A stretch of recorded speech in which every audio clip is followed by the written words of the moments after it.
আসসালামু আলাইকুম, welcome to my YouTube channel. আজ আমি আপনাদের সাথে শেয়ার করছি ব্রয়লার মুরগির রেসিপি। একটু অন্যরকমভাবেই রান্না করব, ভাজা মশলা দিয়ে রান্না হবে। চলুন দেখে আসা যাক কীভাবে রান্না করি। এটা হলো আদা, রসুন, ধনে বাটা, পেঁয়াজ, তেজপাতা, লবণ, আর এই মশলাটাই গরম মশলা, শুকনা মরিচ এবং জিরা। এটা ভালো করে তেলে নিয়ে বেটে মুরগির মাংসটা রান্না করব। চলুন তাহলে দেখে আসা যাক। কড়াই গরম করে এবার মশলাগুলো দিয়ে দিচ্ছি। এবার ভালো করে মশলাটি তেলে নিতে হবে।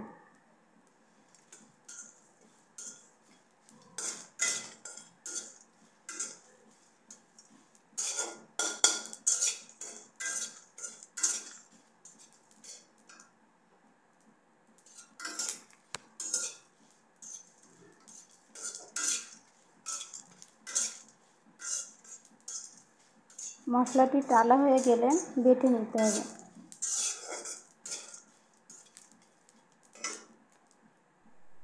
এই দেখুন টালা হয়ে গেছে, এবার মশলাটি বেটে নেব। এই যে মশলা বাটা হয়ে গেছে, এবার মুরগির মাংসটা রান্না করব। কড়াইতে তেল দিয়ে পেঁয়াজটা ভালো করে লাল লাল করে ভেজে নিতে হবে।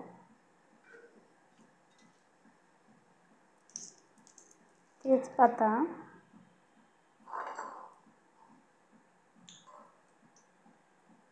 দিয়ে দিচ্ছি পেঁয়াজ কুচি,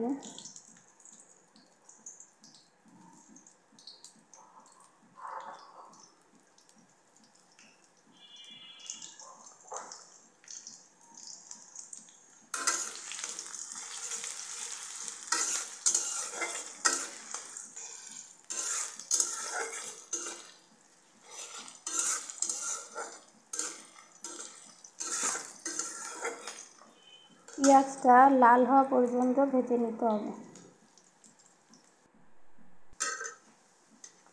এই দেখুন পেঁয়াজ ভাজা হয়ে গেছে, এবার আদা বাটা, রসুন বাটা ও ধনে বাটা অ্যাড করছি। অনেকে ব্রয়লারের মাংস খেতে চায় না, তবে এভাবে একবার ট্রাই করে দেখতে পারেন, আশা করি ভালো লাগবে।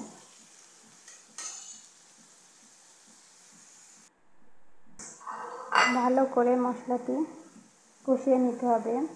হলুদ আর লবণ অ্যাড করছি।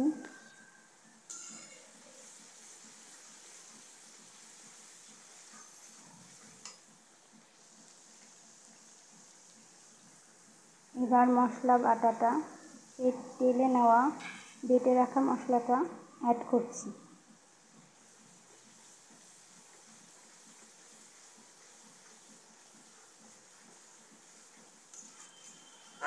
মাংস অনুযায়ী ঝালটা বুঝেই দিবেন।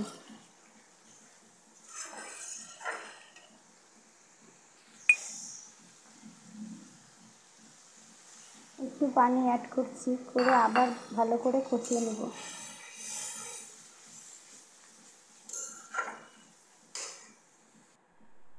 দেখুন মশলা কষানো হয়ে গেছে, উপরে তেল উঠে এসছে।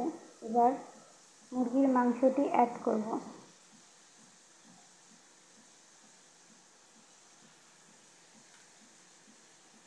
এখানে ব্রয়লারের মাংসটি স্কিনলেস আছে, এখানে মুরগির কোনো চামড়া ব্যবহার করিনি।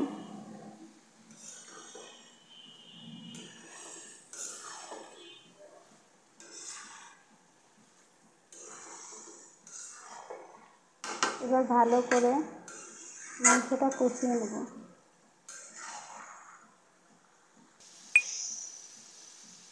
আলুটা অ্যাড করে দিচ্ছি। আমি একটু মুরগির গোশেই বড় বড় আলু পিস দিই, এই জন্য আলুটা একটু আগেই গোশের সাথে কষিয়ে নেব দিয়ে। এবার পুরো মাংসটা কষিয়ে নেব। এই দেখুন মাংসটা কষানো প্রায় হয়ে গেছে। এবার ঝোল অ্যাড করে পুরো মাংসটা রান্না করে নেব।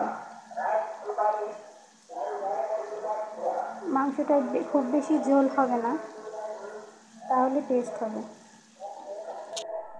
এই দেখুন আমার রান্নাটি হয়ে গেছে।